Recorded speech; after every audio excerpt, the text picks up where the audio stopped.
Hi, y'all.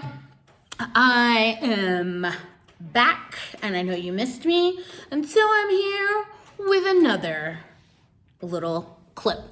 So I have been asked to make just maybe a few more videos about like stories and kind of like what's it like being out here and what's it like really doing business in Kenya. As you guys know, I am an American by passport and nationality. Then I have moved to Kenya, and I moved to Kenya permanently in 2017. My mom is Indian, but she grew up and was born in Kenya. My grandmother was also born in Kenya. So, anytime you get these guys who are like, Rita, you are not a Kenyan. Yangu, dada yangu. What does that mean? I'm your sister, dog. I'm your sister. Anyway, so I moved out here, and I was like a lawyer in the States for like a long time. Google me, I'm out there. But anyways, you get tired of some stuff and you want to see new things in your life, and so you move, right? You go far, big risk, big rewards, and I really just didn't want to have an ordinary life and just do some regular mess, and so that's why I'm out here. So anyways, I wanted to give you guys just a little story about how we kind of started into the biz and where we're at now.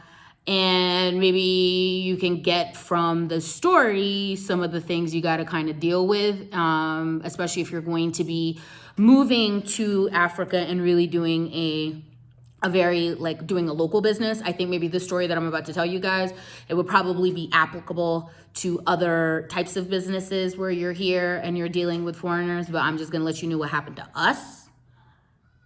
And,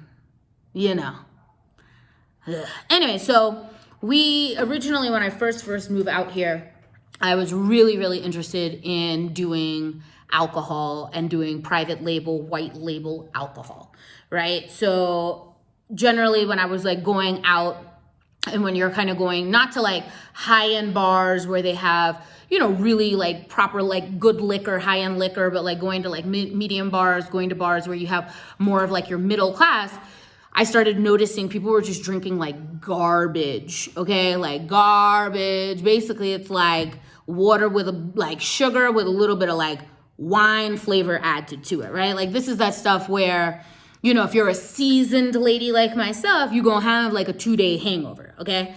So I was like, well, why don't we start bringing something that Kenyans really like? And we actually, instead of just dumping a product into the market because it works somewhere else and find Kenyans just deal with it. In my mind, I wanted to do it a little differently, right? I wanted to take a look at what people were drinking. I wanted to see what the flavor profile and what they liked. And then I wanted to bring them a wine that fit what they liked, right? Like, so for instance, like I've said, I'm a half Indian. And, as Indians, you must have masala. It must have garlic and ginger. It must have some flavor, right? And, it has to be spicy and salty and sweet and all of that. And then when you're kind of looking at, for instance, what Kenyans like, they really like sweet stuff. They like bitter stuff, right? So anyways, you start realizing there's different flavor profiles, and based on your culture, based on where you're from, you're gonna kind of feed into that. You like how I did that? Feed into that? Didn't? Okay.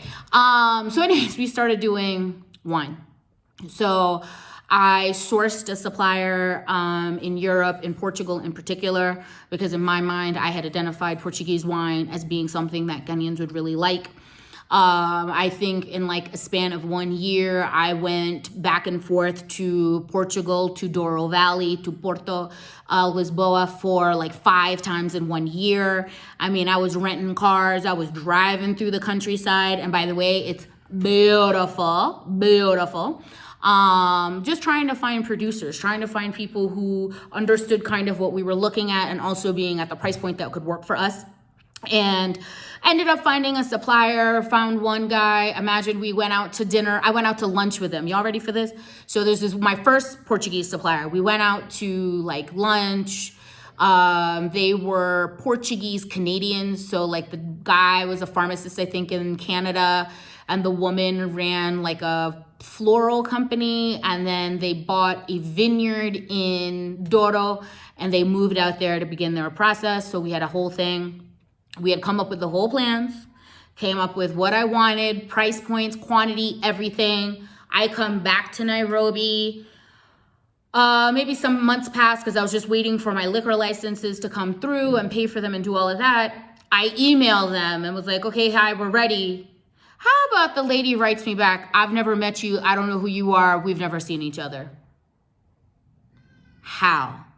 Like, y'all get black women who are over here whipping around in their little cars in Doro meeting people. Like, you guys go out to lunch and buy lunch for black women all day long. You know who I am. Just say that you're not interested in working with me and we could keep it moving from there. It was super rude. I wasn't into it, but we got to have thick skin, right? If we're going to be out here, we're going to be throwing ourselves out here, we got to have thick skin. So one of their guys, I had a number for one of their other guys who worked in there. And I was just like, listen, you're going to have to help me out. Like, you're not going to make this whole deal with me and then just run me some note and saying, oh, I don't know what happened, right? So the guy was cool. He helped us out, found me another guy, ended up calling them, ended up going out to see their stuff, seeing their whole production line. And one thing that I have definitely noticed being out here is that anything that I do the second time, it just ends up being better, right? It's almost like that first time is practice. You make some mistakes, you learn some shit, and then boom, you do your second one and stuff is just better, right? Like, i.e. my finance and accounting, I had a cousin who was doing it. The first one, she turned out to be trash. Boom, got rid of her, found a second one. Amazing, love her. Same with my sales and marketing. I was dealing with this one guy, turned out to be a real con artist. And if I see him, he gonna get with his whole foot up his ass. I did see him one time and I ran up on him, but I was at work, so I was trying to maintain. But I did run up on him and he kind of backed off. Anyways, my second, amazing, love her, really been moving forward. So same with the supply situation. I was like, whatever, girl, like second go around is gonna be better. So anyways, went out there, checked out their operation, and just a much better supplier. Had more product, had more options, had better price points, really had options to be able to create other products, very open to doing private label from the very beginning. And the one thing I'm gonna tell any of y'all out here, any product you do out here, you do it private label, white label. What does that mean? They make it for you and it's got your brand, your name on it. Done and done and done. Don't bring nothing out here under somebody else's name, because out here, these people are crooks. You can't enforce shit, and it's obnoxious. Anyways, private label. So worked out our deal, did all of that. Now this was 2019, right? I came back I was in the States for a little while I was waiting for my liquor licenses to come through and all of that. So now I've got my new suppliers, right? So follow me in this chronology, right? I had that first Portuguese supplier in between in the background in Kenya. I'm working on getting my importation and my liquor licenses, right? Get my liquor licenses issued. My first supplier was like, I don't know you, back to the drawing board. Now I found a second supplier and I've now got my liquor licenses, right? Now this is the end of 2019. I go and talk to my accountant. This is the first accountant. I go talk to my accountant and she was like, so listen, I got bad news for you. I was like, what? Because sometimes it just feels like every 2 steps you go forward, bro, somebody just pushes you back and it's obnoxious, bro. Like, this is where I'm saying you've got to have tenacity. You've got to have perseverance. You've got to be up on people and you got to be able to find somewhere on the inside of yourself to have the need to keep pushing, right? So I come back and she tells me, listen, your partner, right? So originally when I first came here, because I did not have my Kenyan citizenship yet, I had to have a Kenyan citizen on my paperwork so I could open up my business. So I come back now, this is November 2019. She tells me your partner has been caught stealing like an obscene amount of money. And when I tell y'all obscene, y'all, you ready for how much this boy stole? He stole $250,000 USD. Y'all heard me right. 750,000 USD.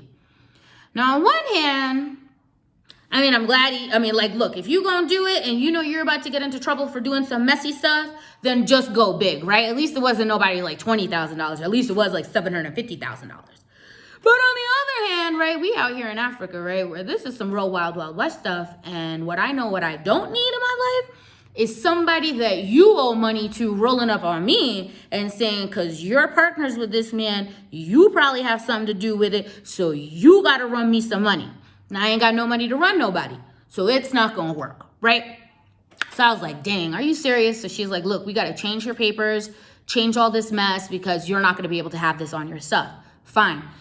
So now, guys, imagine November 2019, I'm changing all of my business paperwork. I'm changing the structure of my business. I had to change the name of my business because I couldn't have the old name in the old partnership name. So now, mind you, right, I just told you guys, the liquor license board, they have just issued me my liquor licenses in the old business name. So now here I am with a new business name, and my new business name, I was finally able to get everything finalized by February 2020, okay? So also to give you guys an idea how long it takes just to set up a business. It's not like you can just get online, plug in your stuff, boom, like 3 hours later, you got your EIN number, you've got all your work. No, this stuff takes months, y'all. And it shouldn't. It really, really shouldn't. It's obnoxious, but here we are. So now it's February 2020. I go back to the liquor guys. I'm like, look, just change the name on the liquor licenses.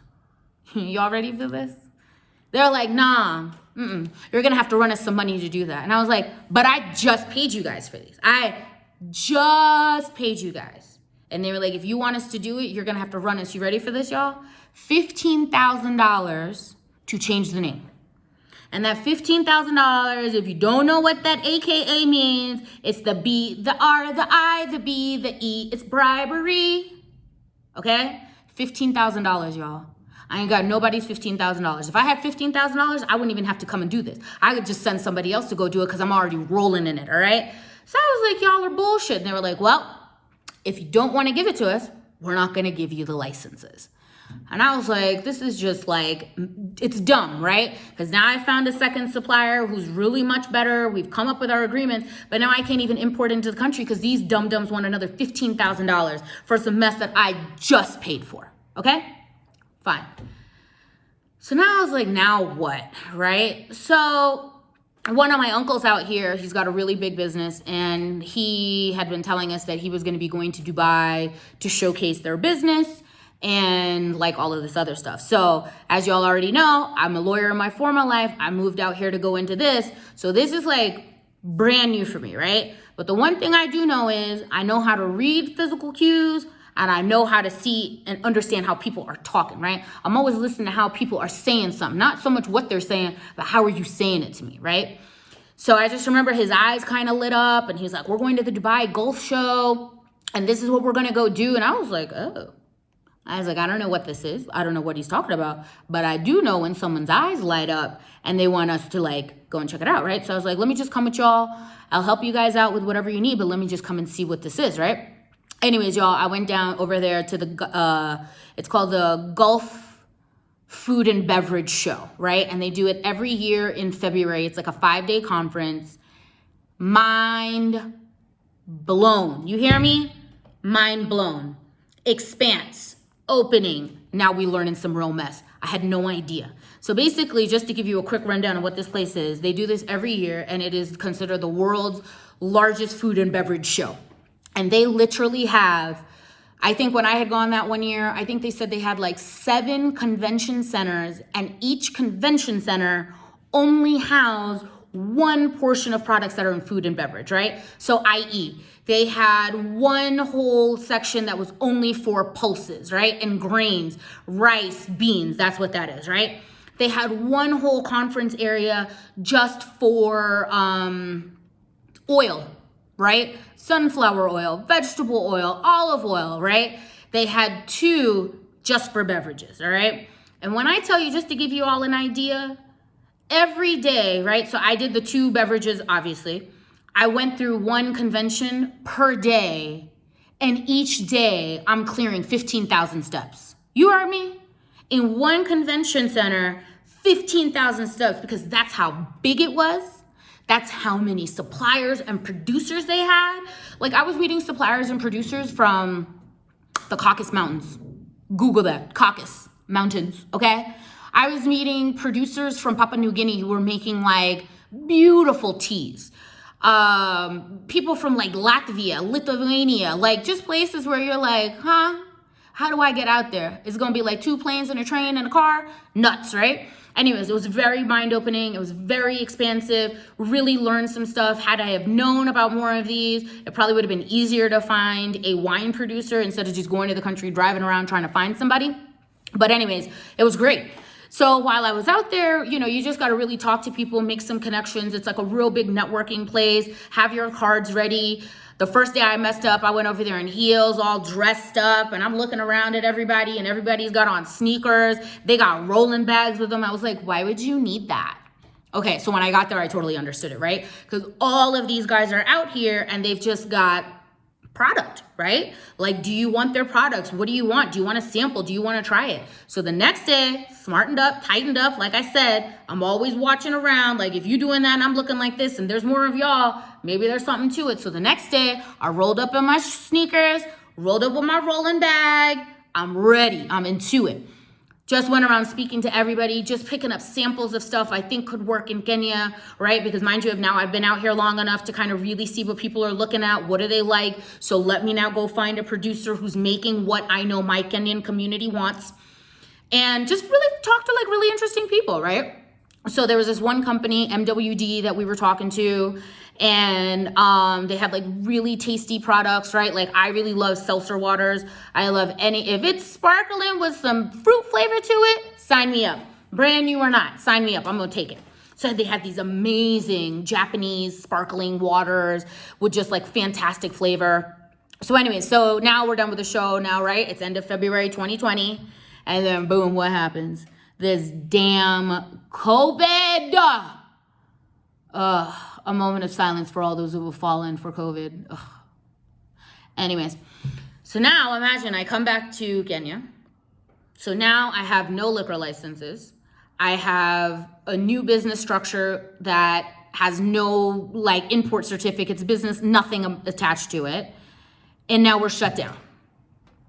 Right? Great. Yay. Yay. And one of the fastest sales that went up during the COVID? Alcohol, wine, booze. And here I am sitting on a whole thing with no liquor license. I can't even bring my stuff in. It was trash, y'all. Trash. Anyway, so then come around April, right? So now it's like April 2020. And this MWD, they call me. And they were like, yo, listen, we've got a really great drink. And it's selling really well in Korea. It's selling really well in the Middle East. It's selling in Europe. We're getting really good feedback, and maybe you should try it for your market. And so it was basically sodas with nutrition in it, right? So I was like, look, there's COVID. Might as well just do something different. Let's do something to help our community. Let's do something to help to boost their immunity and really help them fight this stuff, right? Like you saw this stuff with the hospitals and stuff, and who is trying to go to the hospital? Who is trying to get sick? Nobody. So I was like, straight, let's do it. Now, remember what I told you. I didn't work with nobody who wasn't open to doing white label or private label. So even when we met in Gulfood, I had told them very specifically, I'm looking for private label. I don't want your brand in the country. I don't want to do all that. So now April comes, they hit me up. They're like, what do you want to do? I was like, all right, fine. Like send it out here. But with the understanding, eventually I'm going to be putting this into our own brand name. They were down, right? They're down. So we import a small amount. We import like 5 pallets of their product. With the understanding that we want private label. And now MWD tells us we only work with 1 distributor per region. I said, so what does that mean? And they were like, if we're working with you as a distributor, you're the only one we're gonna work with. We don't like distributors competing in the same region. And so that's what we want you to do. I was like, okay, cool. So now we hit the ground running, right? We got our products in by like June-ish, right? Because there's a whole process with importing products. What paperwork do you need with it? How do you make it happen? I'll do a whole nother video about that. So for those of y'all who are interested in specifically how do you import products from other countries to bring them into Kenya, I'll give you a little rundown on that on another video. So we get our products in by June and we are hitting the market, y'all, right? we're out there. Now, mind you, we're in a whole lockdown. They had shut Nairobi down, so we were locked into Nairobi. We were not even allowed to leave, but we're out here, right? Creating our social media pages, creating marketing protocol, going out to grocery stores, trying online, all of this stuff, and we're really working, right? We used to have like pretty frequent meetings with MWD online just so that they could see how we were moving, what we were doing, all of that. They knew that I was very clear. This whole having to do bribes all the time, I'm not really into it. I think it's trash. Like, if we're going to be doing good work out here, then just let us do good work, right? We'll talk about bribes in another video, because I'm telling y'all, like, if you guys are going to be coming out here doing some work, you put a whole section in your books just for bribes, because it's on every single level, okay? And I'm not saying bribery don't happen all over the world, okay? It happens everywhere. We already know it. However, to deal with it here on every single level, it's obnoxious. Like, i.e., just to tell you, like, when I got my business licenses, it's already like $600. The girl asked me for an additional $1,500. And I was like, for what? And she was like, oh, just to help you get your stuff done. I was like, no, I could wait. That's fine. I could wait. Just getting into grocery stores, paying listing fees. It's obnoxious. Like, right now, one of the managers for Quick Mart out here, this man stole our whole money, okay? Still hasn't listed our products onto that thing. And he's another one about to run up on his ass as well, because it's ridiculous. Then just give me my money back, right? Like, don't come over here, finesse me for my cash, and then just be like, oh, well, too bad I ain't put it up there. It's obnoxious. So anyways, we're working, we're doing all of that. Now we noticed that because our products are nutritious, right? They're sodas with nutrition in them. You can also place them onto the Pharmacy and Poisons Board, which is like the equivalent of the FDA. So now we're working on getting it into there, because now if we can get it onto there, we can go to hospitals, we can go to clinics, we can go to doctors, we can go to pharmacies, right? And if it's COVID and it's immunity and we're talking about that, then we should definitely be somewhere in this healthcare area, right? So I'm letting MWD know this. We talk about it. They know about it. They write us an exclusivity letter, okay? Give us licensure to be able to use their brand and their product, right? Give us a whole exclusivity letter that we put to the Pharmacy and Poisons Board, saying like, these are the only ones who are selling our product, all of that. Again, right? Giving more reassurances that, okay, these guys are saying what they're saying and they mean what they said. So we're working 2020, moving into 2021. Now we're into pharmacies. Now we're inside of grocery stores. We're like in level C and B. Now we're really working into getting class A grocery stores, pharmacies, where we're getting that volume, and right? Or now we're not dealing with just like the small grocery stores that are in their little area, but like grocery stores that are across the board, right? i.e. Quick Mart, Carrefour, Navis, all of these. So here we are, we talking right at the end of last year, December 2021. I had gone to like this music, rap, hip hop awards plays. We got really good publicity, right? We had some of these really talented up and coming artists like trying our drink, liking our drink. So it really helped us, right? So it was very exciting, right? Because now it's COVID, but we're still making moves. Y'all ready for this? So around here, December, that's like the month is off, right? Like everybody takes a month off in December. This is like family fun time. This is where, nobody's going to be asking you for nothing. Nobody's going to look for you for anything, because it's December, right? Like it's the end of the year. We got to chill. Most people save most of their money for the whole year just so they can chill for all of December. And when I first got here, I was like, well, this is weird, right? Like a whole month. Like my lawyer, she closed her office for a month, y'all. And I was like, what? I ain't never heard of a lawyer closing their whole office for a month.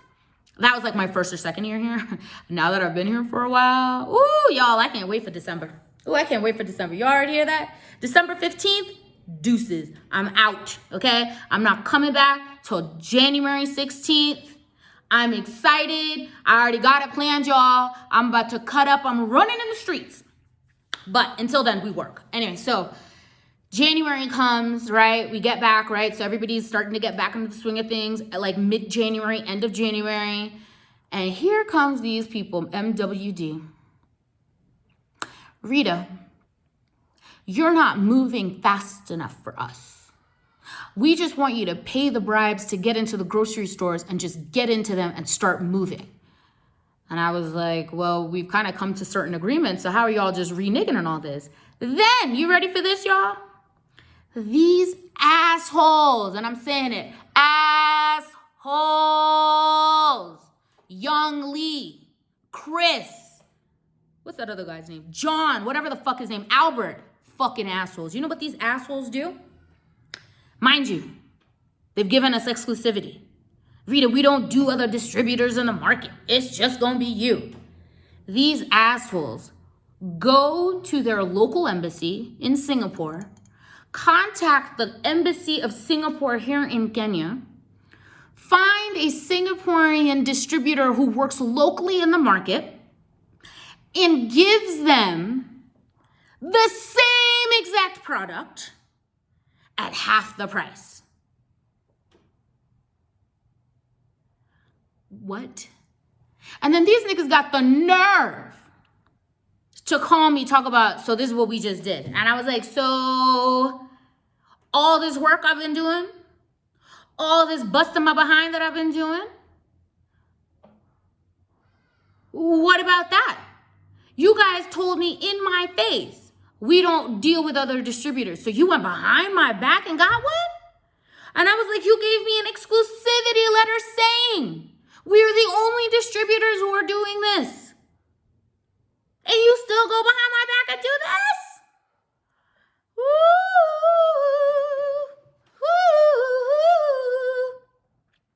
Y'all, that messed me up.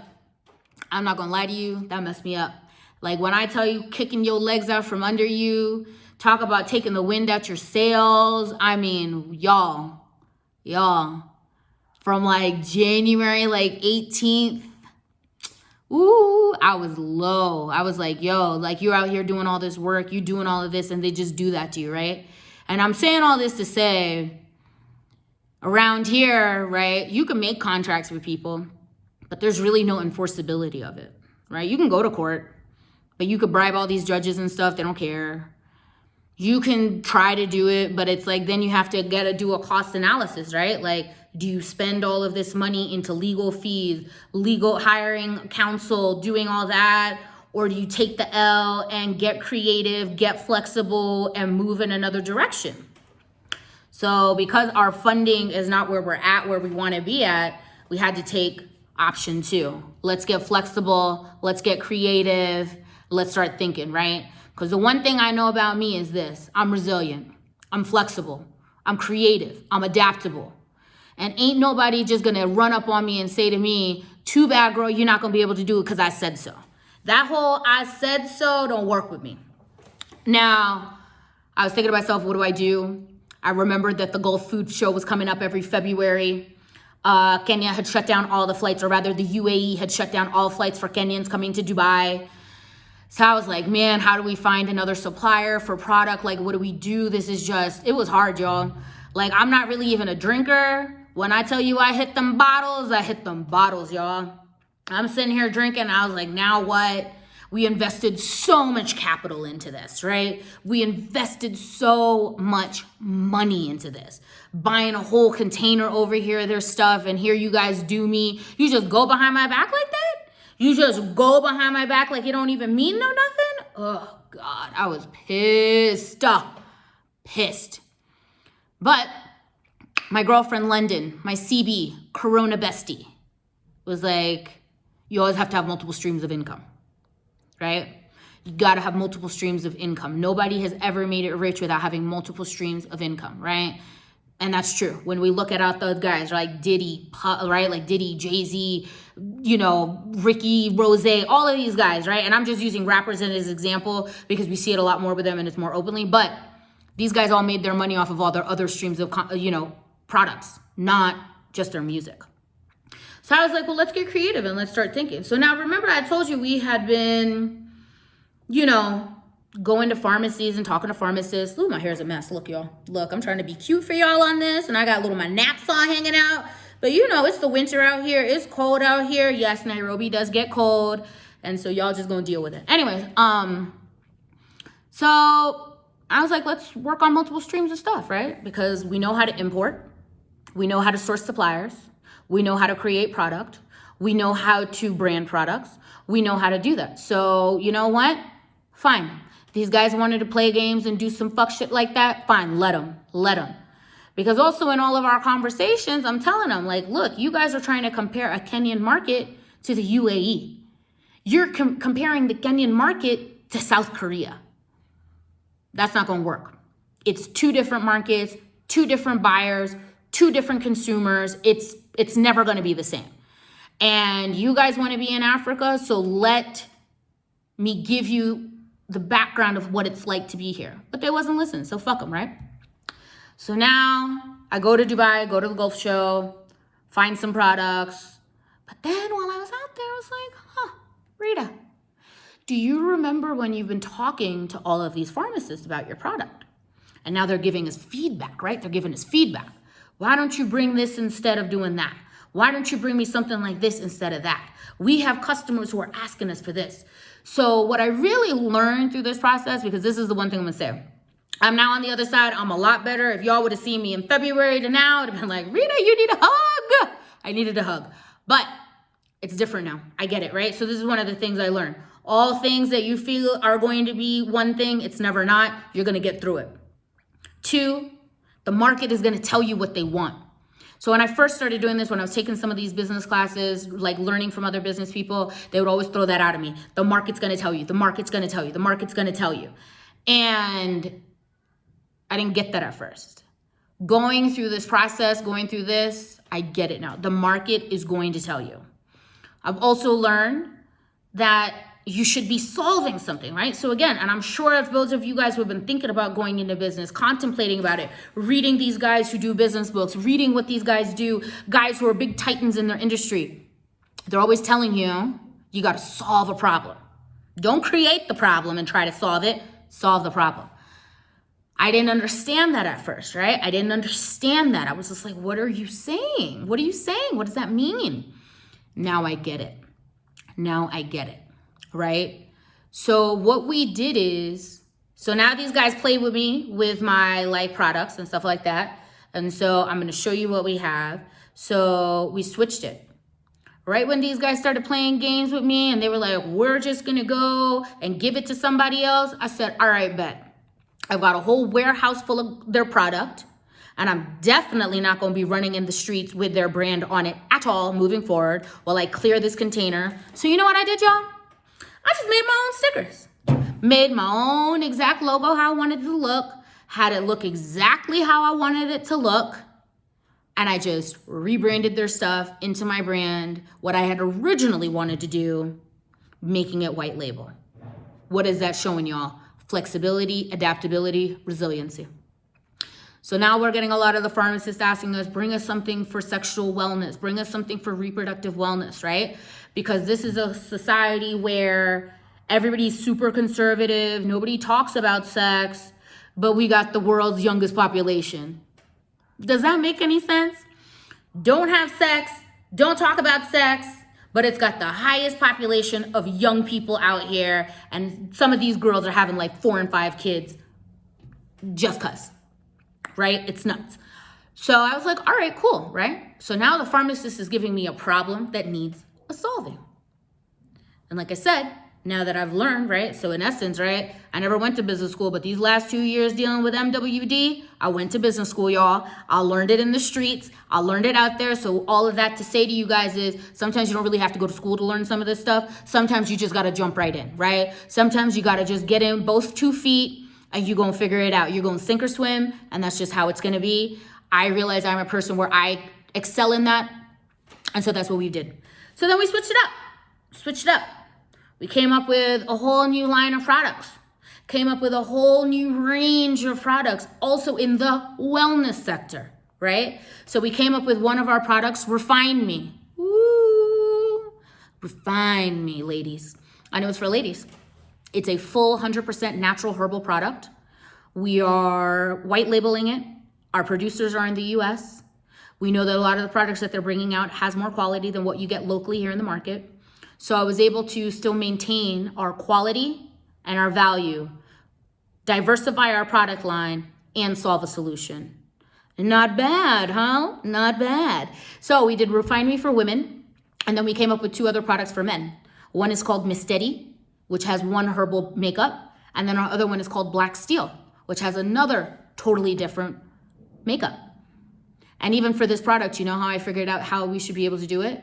Because one day I was talking to one of these guys from MWD, because he used to hit me up all the time, y'all. All the time. Like, they are still like 8 hours ahead of me. Sometimes I'd be in the US, homeboy would call me, and it's like, aren't you asleep? It's like 2:30 in the morning. Where's your wife at? But anyways, he would talk, and he would do a lot of talking. And like I said, I like to listen to how people say stuff. He's the one who gave me the idea of looking for this different herbal blend, because nobody else has out here, right? And so I want to thank MWD for screwing us, but at the same time, they're the ones who really gave us this idea to be able to move into another product line. Imagine, y'all, we finished up making our new product, right? So I found these suppliers in like April, finished up and finalized our products by May. We got them in by middle of May. We're in the middle of June. I literally just got these like 3 or 4 weeks ago. I have had more people ask me for our new product than they've ever asked me for our soda with nutrition. Right? The market is going to tell you. So anyways, this is a really long video, but I just kind of wanted to let y'all know kind of where we started at to where we're at right now. And so right now we've got 2 product lines going: our soda with nutrition, our gold label, our active shot label, and our kids drink. And then we also have now an intimate sexual reproductive wellness product, our Refine Me, Miss Steady, and Black Steel. So y'all can do it. You can do it. I'm just saying, there's gonna be days when you're gonna be really mad.